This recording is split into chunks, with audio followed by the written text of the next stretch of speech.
welcome back to my channel. My name is Nontobeko. Thank you for returning if you are subscribed or you've been watching my videos. If it's your first time, welcome. This is a channel where we talk about mental health matters. It's fairly new, but I am building it, and hopefully I'm gonna be able for us to build a community where we can talk and engage and have a safe space where we are able to express and say everything that affects our mental health, because I think and believe that mental health is so important, especially because it's kind of like the engine of everything else that we are. So my end goal is to have a community of us where we can talk and open up and help each other and help each other find help where necessary and all of that. So today I want to try and unpack, and I don't know how to put this, but I want to talk about childhood trauma and how it shapes and influence and the impact that it has on you as a person if you do not deal with it. Be patient with me. I'm gonna try my best. I'm trying my best to say this as clearly and as understandable, because it's all in my mind. I want to be honest, I want to be open, and I want to be as honest and vulnerable as I can. Not because I want to make this about me, but I want, and my prayer is that we heal together and we walk this journey together and be better human beings together.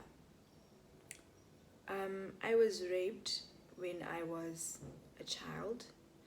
I was around 4 or 5 years. I can't remember exactly how old I was. And I couldn't tell anyone about it. I was raped by a family relative. It didn't happen once. It didn't happen twice. It happened continuously. Even though I don't have the memory, I don't remember how many times or how often in a week or month it would happen, but it was more than once, twice, thrice. And every time he'd do it, he always said to me, no one needs to know this, and if your grandmother finds this out, she's going to kill you. I just want to highlight all the factors that were at play at the time. I was staying together with my siblings at my grandmother's house. My grandmother is a very strict, no-nonsense kind of woman. And people knew that, family knew that, neighbors knew that, our friends knew that. She was that type of, she still is, but she's old now, that just would not take any nonsense and just, so we knew that when we did wrong, there were consequences, and no child wants to get into trouble. So this man took advantage of me and used that against me. So I was made to believe that what was being done to me was wrong and it was my fault, and if anybody finds out, I will be in trouble. Now, I used to think that maybe if I had a different relationship with my granny, it would have been different, but that's not my reality. So, well, the reason why we stayed with Gogo is because my dad was working in Richards Bay and my mother was studying to be a teacher. So she was our guardian. Gogo was looking after us. So not only was my grandmother the person that we feared, or I feared, but also my father. He took after his mother. And a little worse, my father, when we were growing up, was very stern, very strict, very overprotective. When he would come to visit or to check on us, we knew that my grandmother would give him a report that we did one and we did this and we did that, and we would get into like the biggest thing, like you'd get into trouble. So I guess I kept quiet, and this thing kept happening over and over and over again. I sometimes think back and ask myself, but why did I keep going back? Because it was very painful, and it was very shameful, and I was very, very, very young.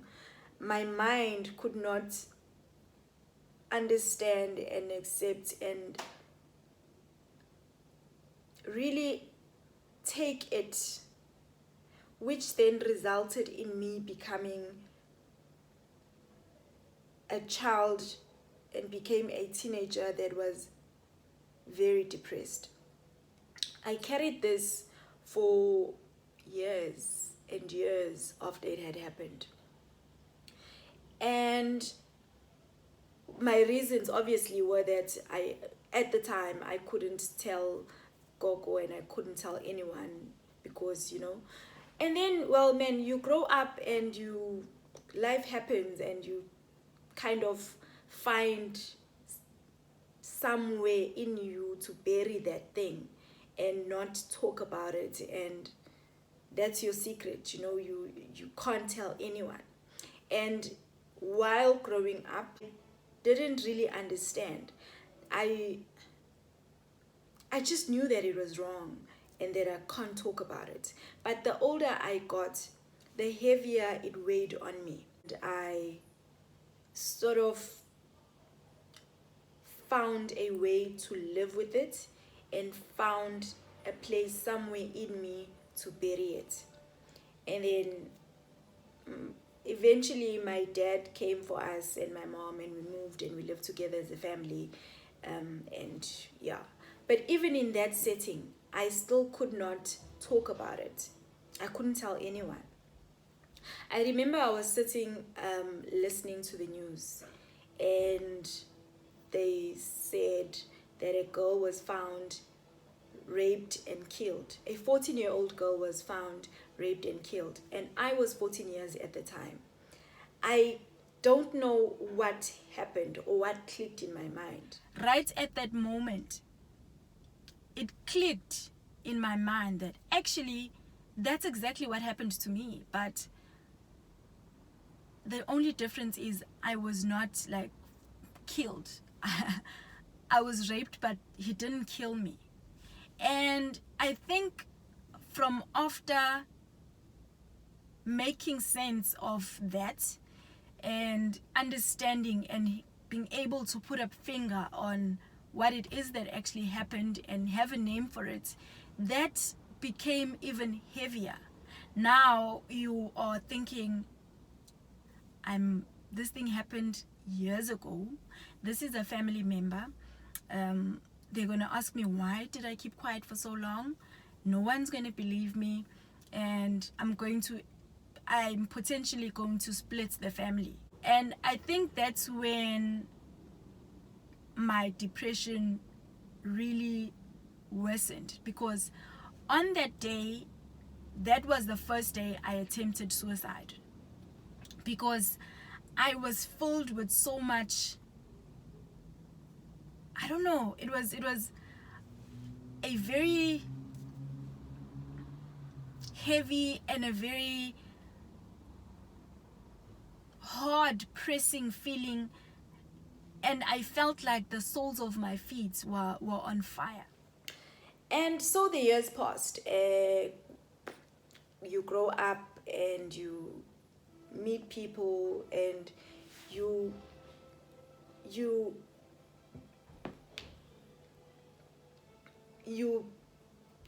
build survival mechanisms, and you find ways to live with this. There is nothing that's heavier than a secret. Now, it's not just this, the only thing that I was carrying. Living in a household where you know that you can't, there was no room to be wrong, so to speak. There was no room to be free and be a normal child. My father was very protective. We were not allowed to go and play at people's houses. We were not allowed to have people come play with us. So basically, in his mind, the safest place that we could be or were supposed to be was in the house, in church, or anywhere where he is. It was, and he is somebody that shouts, you know, when somebody screams, when he says your name, when you've done something wrong. And that's when my anxiety, when I look back now, that's how I started to suffer from anxiety. I don't know, I don't have the wording, because I had already had a crack in my mind, in my heart, in my soul. My innocence was already stolen, and I was living with something so big that it always made me feel like I must take my life. And so not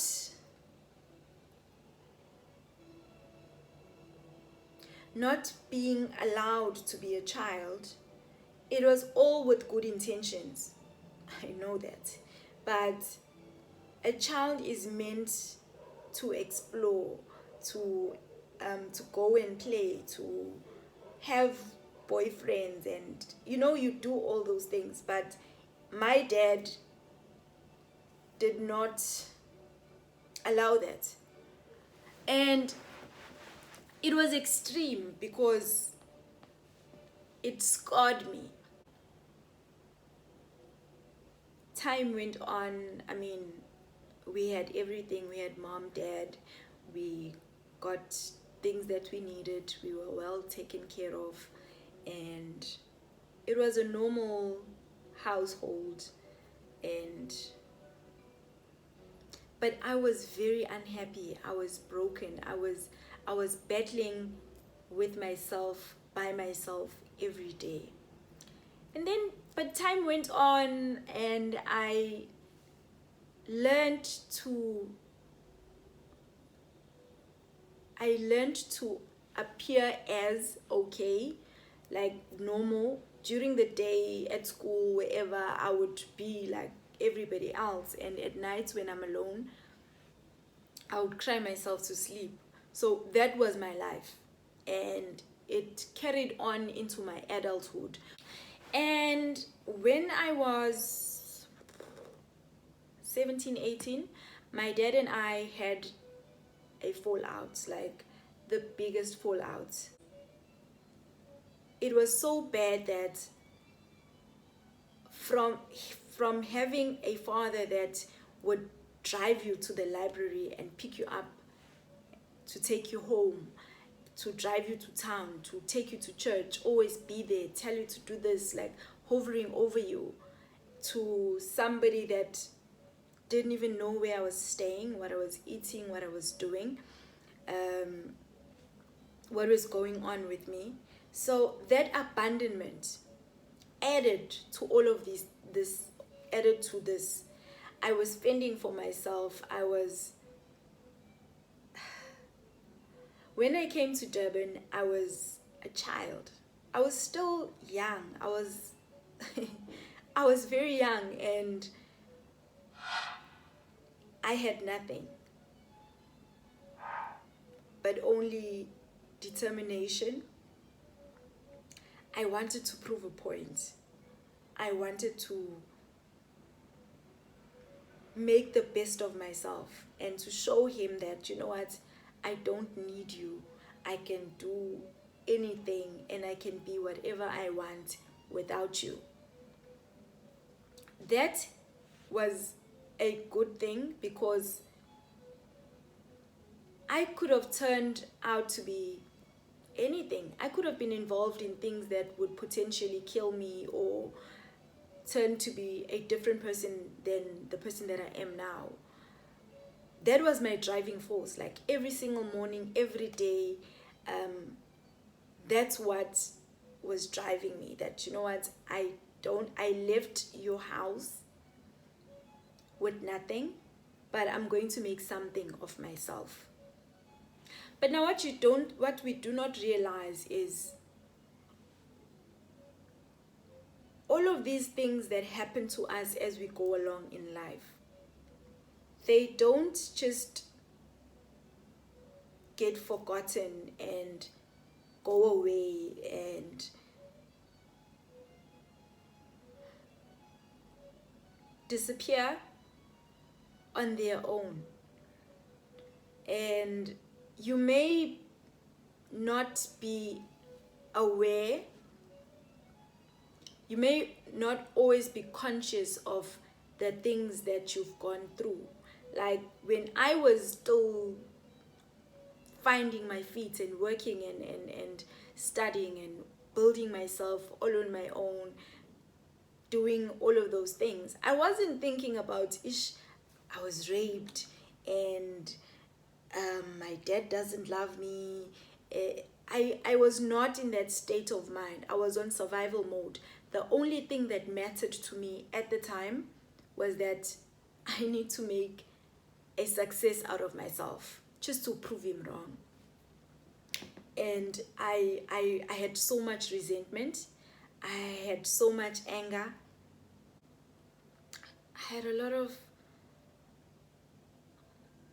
darkness in me, and wanting, I would long for even a stranger to ask me to talk about what's going on, because it was very, very heavy. In all of that, I had mastered being happy. I had mastered being able to hide the reality of what was going on. I had mastered to laugh even when I wanted to cry.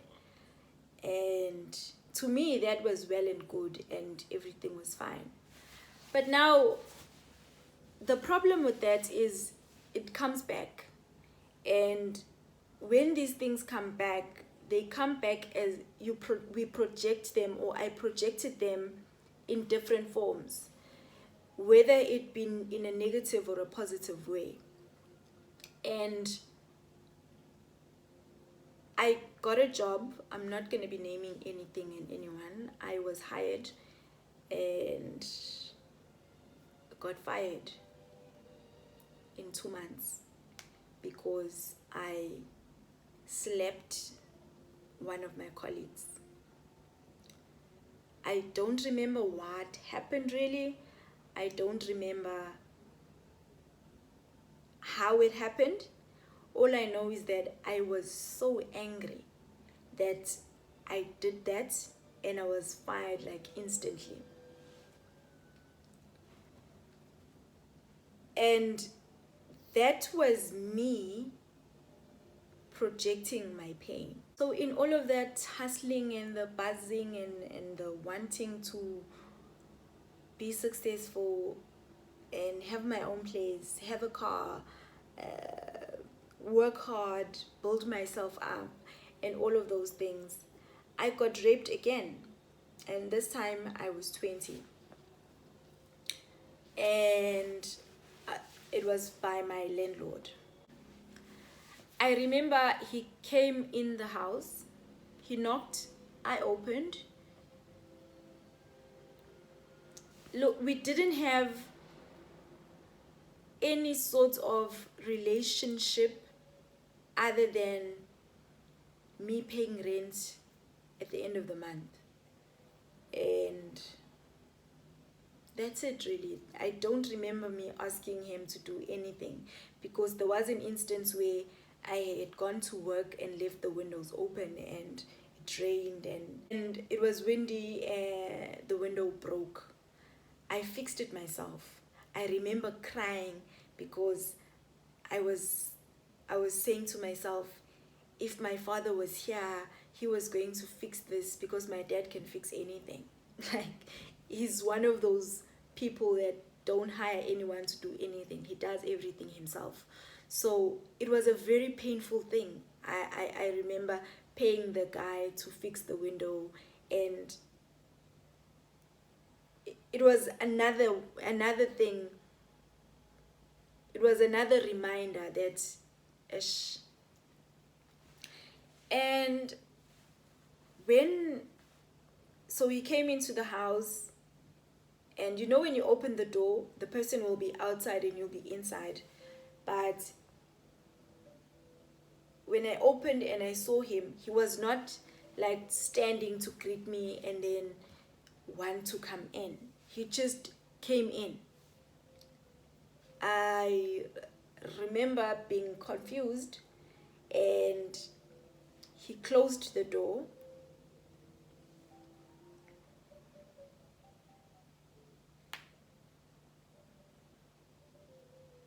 He did what he did. When he was done, he said to me,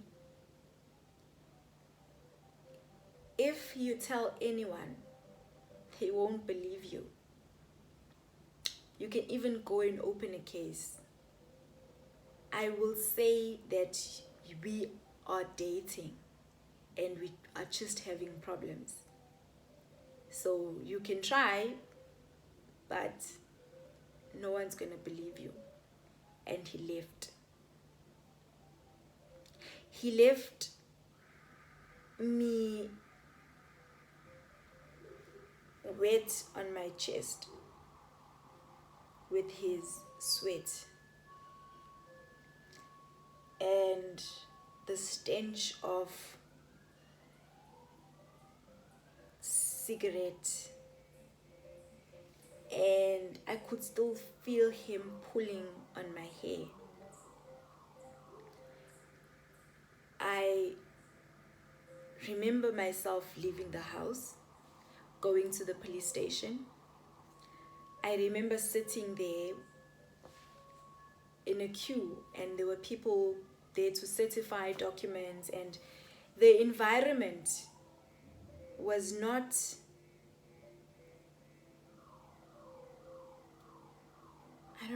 the environment in the police station was not right, or it didn't feel safe for me to talk about what had happened. And it kept ringing in my head that he's gonna say we were dating and they're not gonna believe me. And you know, it makes sense in your head that, oh, she's staying in the landlord's flat and they are dating, she's not paying rent, and I was still in a state of aloneness, and I had nobody that was really close and in my life that I spoke to about these things. So I left the police station, I came back, And I remember having a conversation with myself. I said, I am not gonna talk about this. It didn't happen.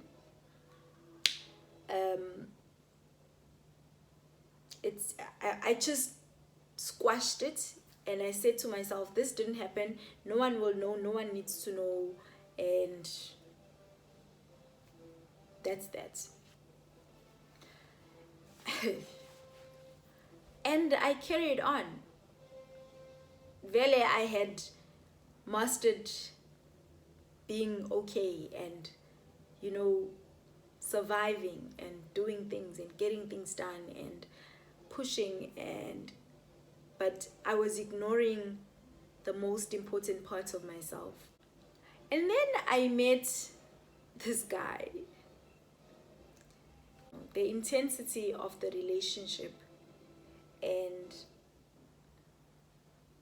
for the first time in my life, I had allowed someone in so deep that I found myself being asked questions like, why are you here? What are you doing here? How did you get here? Where's home? All those uncomfortable questions that I had never really had anyone. And I think we get exposed when we are in love, and you get to a place where everything that you don't even know about yourself comes out. I remember this Sunday where we were talking, and I don't know how we got to the part where I found myself talking about this rape thing, and telling him that my landlord raped me, and I had never told anyone this. Like, the second rape did not, I don't remember myself being depressed about it or thinking about it, or I never dealt with it and never spoke about it until that night. I expected him to be sympathetic and to be comforting, and you know what I mean? Instead, he just got so angry, and he asked me, why didn't you report him? Why did you? Wow. And I didn't realize it at that time. He was angry because he said to me, every girl that he has been with has been raped in their lives, and all of them have never reported. And here he is with me, another one, and she didn't report it. He was so angry. But that's not the point of why I'm bringing this in. When he reacted like that, I felt rejected. The little girl that longed for her father to protect me, to comfort me, to be there for me, was just standing there looking at this boyfriend who is supposed to, I don't know, be my father and hug me or something. That incident damaged our relationship almost beyond repair, because I was starting to come out of my shell. But then when he reacted like that, I went back inside. And no matter how many times he explained to me that this is why I reacted this way, I know that I was wrong. I was not supposed to do that.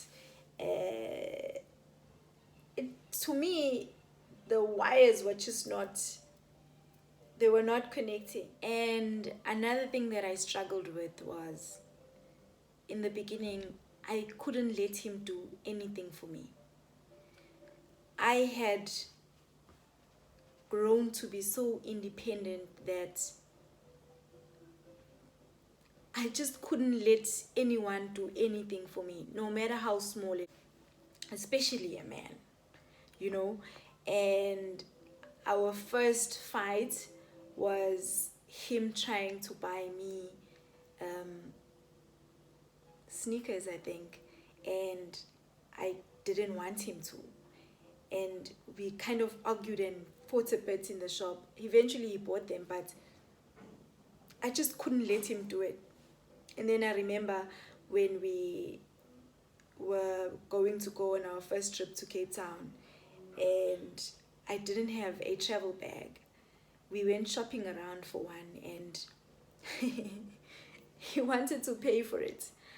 I remember saying, I'm going to pay half and you'll pay half. And we fought, but then I don't know how, but we ended up going half on it. So that was another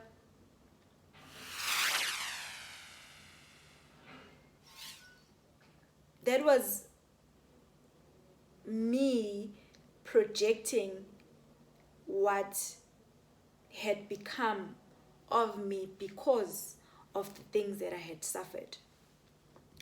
And there are many instances, man, and I can't ask for help. Like, that's the most difficult thing for me to do. I cannot ask for help because I'm like programmed that if I don't have it, I will work hard, get it, and I don't need to worry anyone because people cannot know, they can't see that I'm struggling or that I don't have. Not that, I don't think I was scared of being judged so much, but I didn't have it in me to say, I don't have food, I don't have whatever it is. I remember my friends that I used to work with, they are still my friends. And there were times where they would give me food. I don't know whether it was God using them to feed me because things were really hard during that time. Like 93% of my salary went towards my rent because I can't compromise on the place to stay. I never grew up in a place that's not comfortable, and I have never lived in a township. I've never lived, so I can't bring myself to compromise and stay because I earn so little. In my mind, it didn't make sense. It's stupid, I know, but in my mind, I could not buy food, prioritize food. For me, number one was where I stay. The rest of the stuff, we will see them as I go. And I had been starving myself long before I was on my own, because if you watched my video about my diagnosis story, when I would not understand why I'm so depressed because life is not waiting for me, why was I feeling so sad? As punishment, I would starve myself. Back then, I had a choice because I was home, there was food and whatever. But when I was alone, sometimes it was not by choice. It was because I don't have money for food. But God works in God works in mysterious ways. In a way, He allowed me to do that to myself, to starve myself and get used to the hunger pains, get used to not eating, because later on in my life, I'd go through a phase where I do not have a choice. I don't have money to buy food and be able to be sustained somehow for days on end with no food. And I just can't ask for help. I struggle. I try. I'm working on it, but it's not something that comes easy for me. I have social anxiety, and it's not easy for people to see it.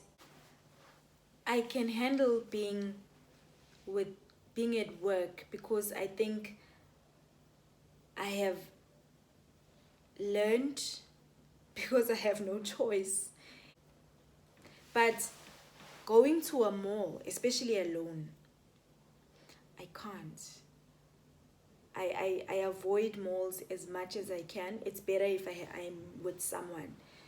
Even then, it's difficult. I don't know. I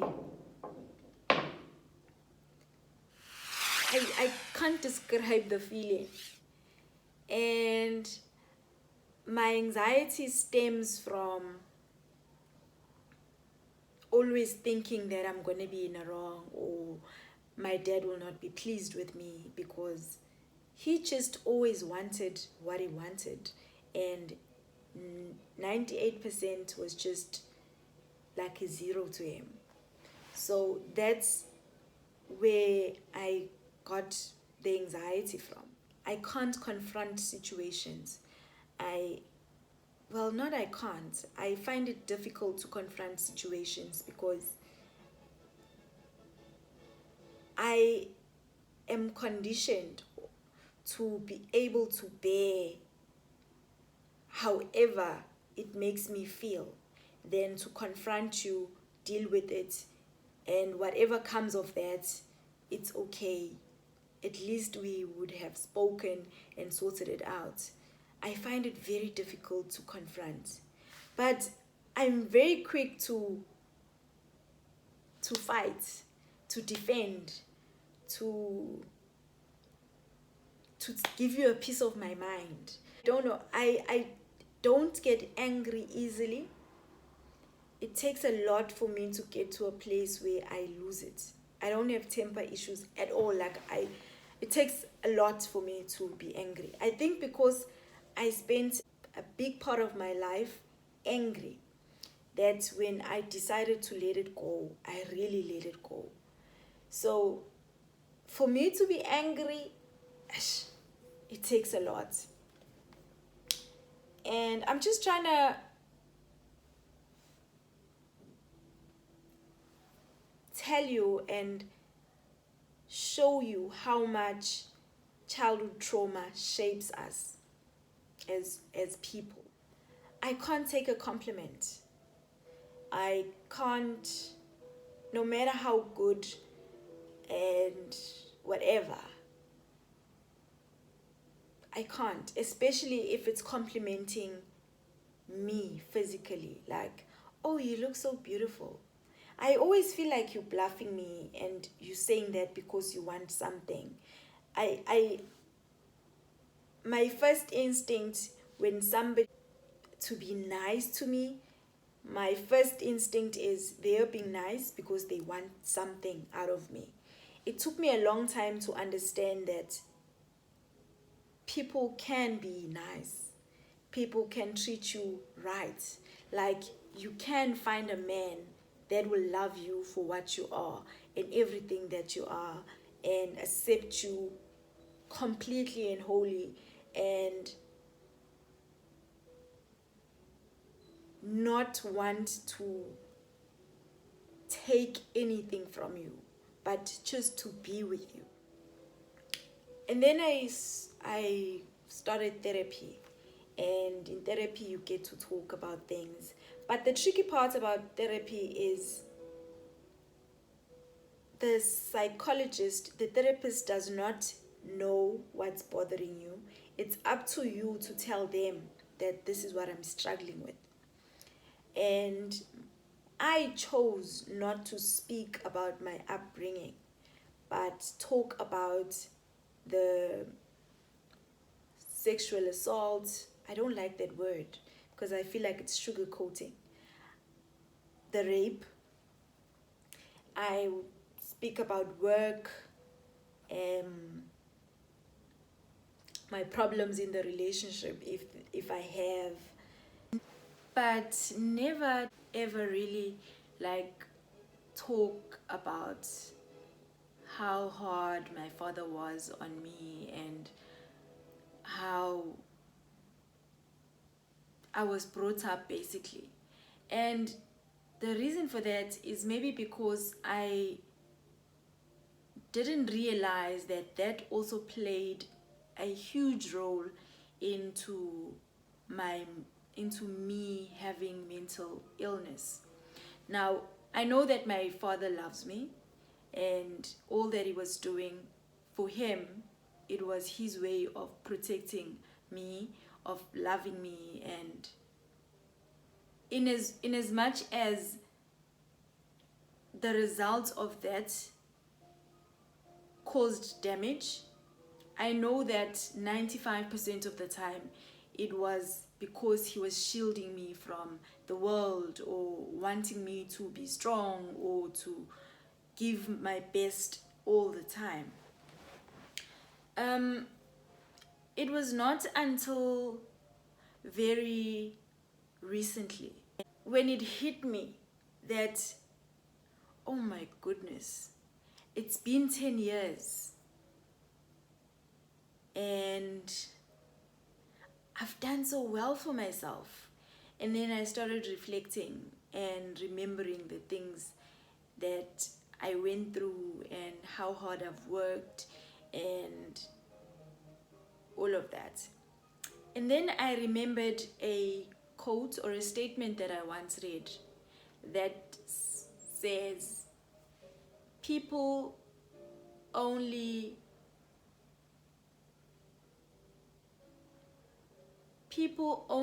meet us as deeply as they have met themselves.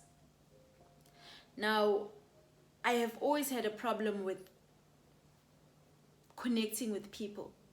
I've had a problem with feeling misunderstood, and when I read that at the time, it kind of gave me some comfort that maybe the reason why I'm not able to form strong bonds with people is because they haven't really experienced life as hard as I have. They haven't really struggled like me, and they don't know life, and so they are not strong and they don't have the depth. And if they have been through things, then it maybe was not as kind of magnifying my problems, my past, my pain, and seeing it from a spectacle of being the hugest and the worst thing that could ever happen to anyone, ever. And in comparison to what other people could have experienced or experiencing. So I found comfort in that, oh, okay, they haven't met themselves as deeply, and they haven't had encounters with themselves where they really understand who they are and all of that. But that statement came back and I couldn't ignore it. I kept thinking about it and trying to unpack it for what it is. And I started asking myself how deeply I have met myself. And fine, I've been to therapy, I've spoken about stuff, I have opened up, and talking makes you feel lighter. it makes you feel heard, and it makes you feel that you are not carrying whatever it is that you are carrying alone. So that's what I've gotten from therapy, and I'll forever be grateful for the access and the ability to afford and be able to get a therapist and attend therapy sessions and all of that. But the healing work, the real job, depends on the person. It depends on me. So what therapy did for me was it made me conscious of triggers, of it made me conscious of where I've been and the things that I've survived. It made me talk to a point where when I talk about things that have hurt me, that I've been through, they don't make me cry anymore. I don't feel ashamed anymore. It made me understand that none of what happened is my fault. It made me understand that I don't need to feel dirty or blame myself, or it was not my fault. It kind of took the burden and placed it next to me where I can actually see it and detach it from me. That these things happened to me, but they are not me. I am not half anything because of these things. I am still a woman. I'm still a human being. I'm still worthy. I'm still able. I'm still powerful enough. I'm still, I'm still whole. But that's almost like I said, you are seeing the past for what it is, right? And that was like a wound that I always had, like wounds that I've always had, but they're still bleeding. It's like removing the plaster. And you remove the plaster, you cry in the therapy room with your therapist, and she gives you tips on how to tackle situations when you find yourself in this is what you do. And honestly, it's that therapist telling you what they studied, their experience in dealing with those situations. And the healing work needs to be done by you. So I found myself face to face with all of these things and how much they really hurt. Allowed myself to feel everything. I allow myself to cry about them.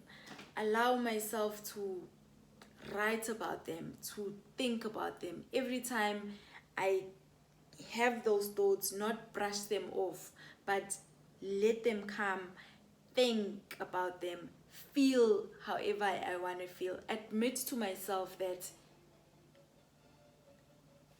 it happened. I had no control over it. Admit to myself that it hurt. Admit to myself that I was absent in myself. I was with me, but not one with me. I did not know myself. All I knew and all I wanted was a goal, chasing something. But I was not really paying attention to me and how much that has broken me, how much that has shaped me and made me into this person. And it's not easy. It's not nice to go back and relive things that happened. And it's a very painful process. I remember in 2018, I was getting ready for work and I was combing my hair. And I felt like that man was pulling my hair again. And I tried to ignore it. And then it kept happening. It kept happening. And then when I would have moments where I can smell him. I would have moments where the cigarette that he left would be so strong. And sometimes I would even ask myself if I was going crazy, but my mind could not ignore the things anymore, because I had unlocked myself and allowed myself to face it and unlearn all the behaviors that I had developed, all the survival mechanisms, all my defenses. I had gotten to a place where all these walls that I had built were breaking down. And I couldn't take feeling like that man was still around. I couldn't take feeling like he was there. And then I went and I cut my hair. And I said to myself, I want to grow new hair. And I did that, and it was one of the best feelings ever. So I cut my hair and I grew it again, and I have new hair that belongs to me. It may be to somebody just nothing, but to me, doing that, especially having been brought up in a family that one of its beliefs was a woman is not allowed to cut their hair. So as I was battling with myself on whether or not I can cut my hair without feeling guilty, you know almost how the things that you are taught at home will always haunt you. If you know that you're not supposed to do something and you do it, even in your big age, at something at the back of your mind, you can sometimes hear your mom or whoever. It doesn't go away. So it was a similar thing that I was debating with myself. Should I cut my hair? Should I not cut my hair? I knew that there's nothing wrong with cutting your hair. Like right now, I don't believe that a woman shouldn't cut their hair. A lot of things that I was told are wrong are not wrong according to me, because I have relearned faith, I have relearned spirituality, and I'm not a religious person anymore. I have a personal, intimate relationship with God, the way that I understand it and the way that I communicate to him and him back to me. So I've let go of all of those things. Not that it's bad or I don't know, deserting the ways in which I was raised, but I'm old enough to decide for myself what works, what's true, and what isn't. So I ended up cutting my hair, and it was freeing, and it was something that I needed to do, and I started over. I would force myself to talk to strangers because I had anxiety that was so bad. If I was in a taxi and had to jump off, I would always hope that there's someone else that's going to jump off at the same place as me. Otherwise, I just didn't have the guts to talk in the taxi and say, please drop me off wherever. And if there's nobody, then I would just sit and get off wherever the next person jumps off. And I could not bring myself to cross the road when there's like people, and I'd be the only one crossing over, because I always felt like everyone was looking at me and I would feel very uncomfortable. I had to unlearn all of those things and it's a process. I'm not saying that I'm done, that I'm over it, that I've healed completely.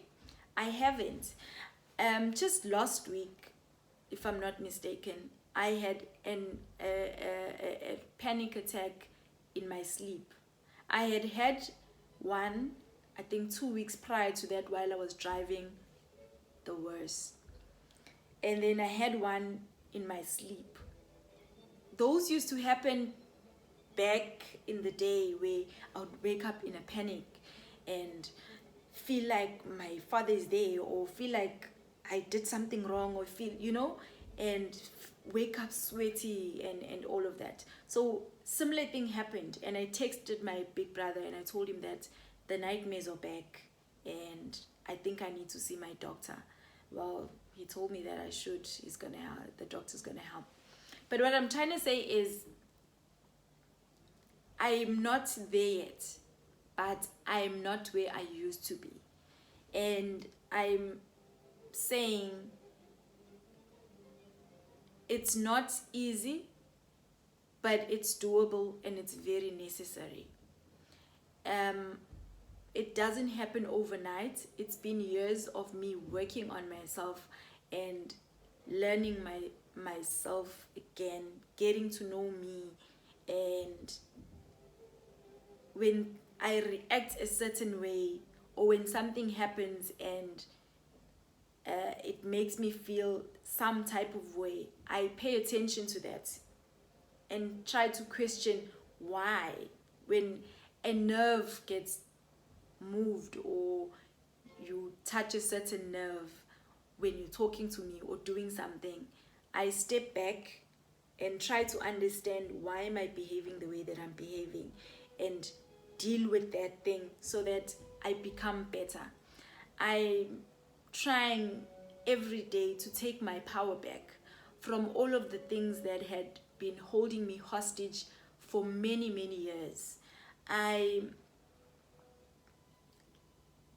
I confronted, and I am every day confronting the things that happened to me when I was young and couldn't defend myself, couldn't speak up for myself, couldn't ask for help, couldn't be saved by anyone.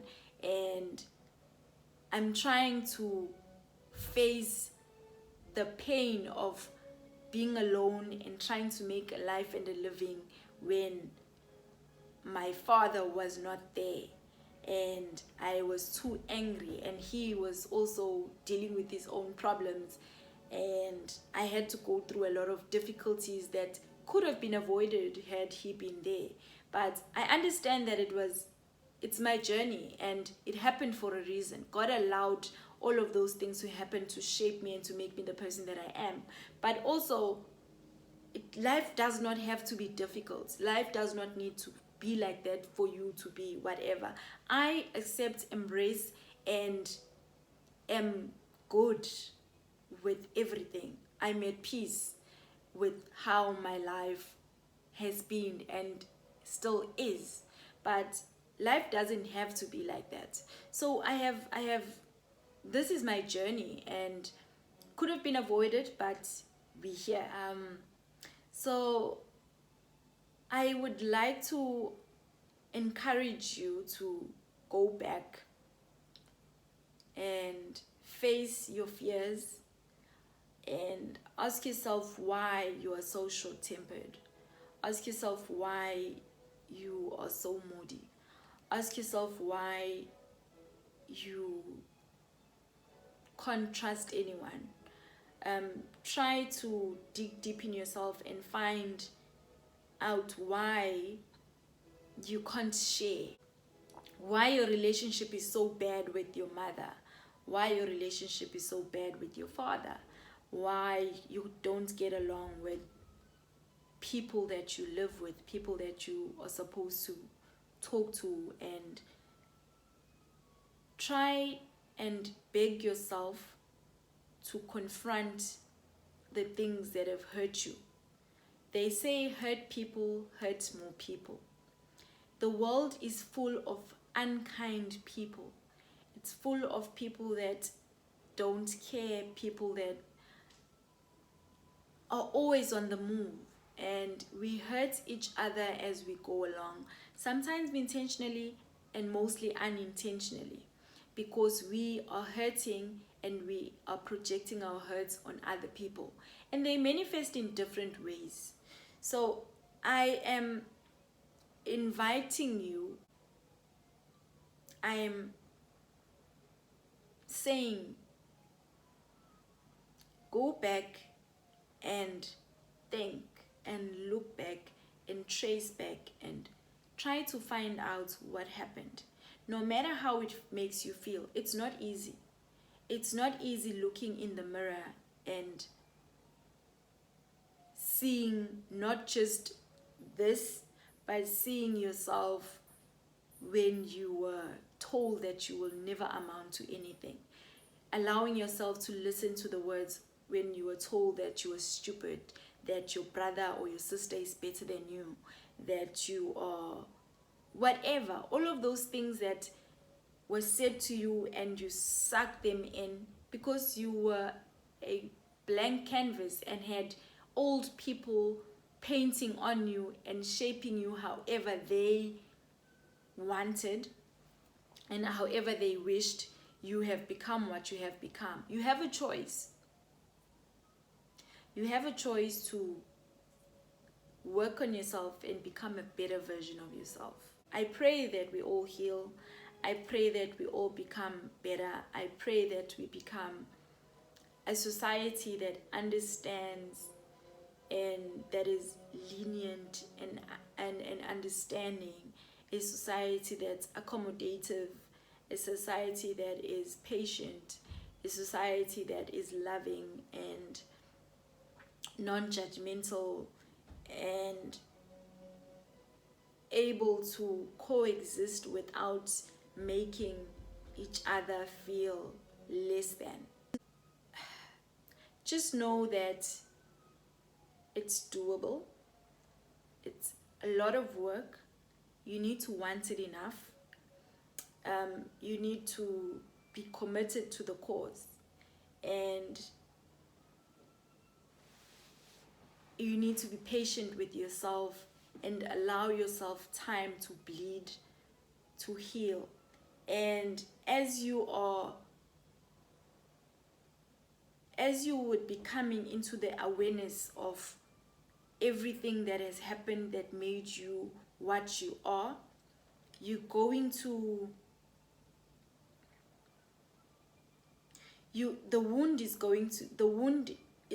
the burden and the wound is going to be right in front of your eyes. You're going to be aware of it, and there's going to be people that are going to be bumping you and reminding you and hurting you, and while you're trying to get yourself to heal, there's going to be situations and things that are going to dig at that or dig other holes around that and make it sometimes seem like what you were trying to achieve here is pointless. Don't give up on yourself. Life owes us nothing. Our parents owe us nothing. Because what happened. We can't reverse and undo anything. It's up to us to make ourselves better, to work on ourselves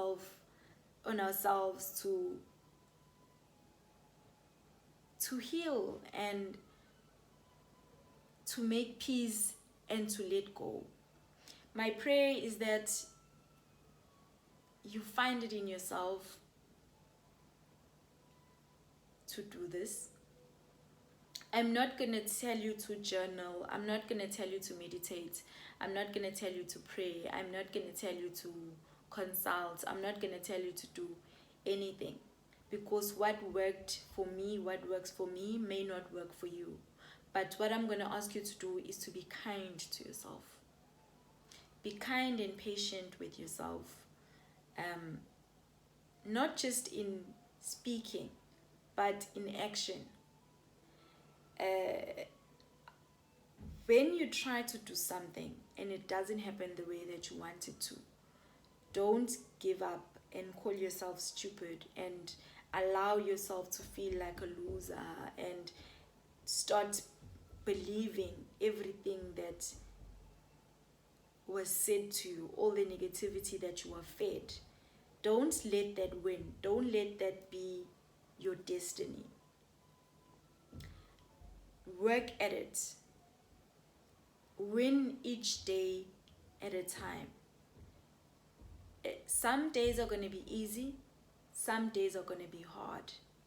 But you will get better. You will be well. And you will meet the best you on the other side. I know this is like a long video, but thank you so much for your time. Thank you for listening. Thank you for being. Thank you for allowing me to talk to you. Please subscribe if you're not subscribed. Please share this video if you feel that somebody else may need to hear this. Even if you don't, just share it. Somebody else may need to hear this. And yeah, like, comment, subscribe, notification bell, all of those things. I love you very much. I wish you everything of the best, and God bless you.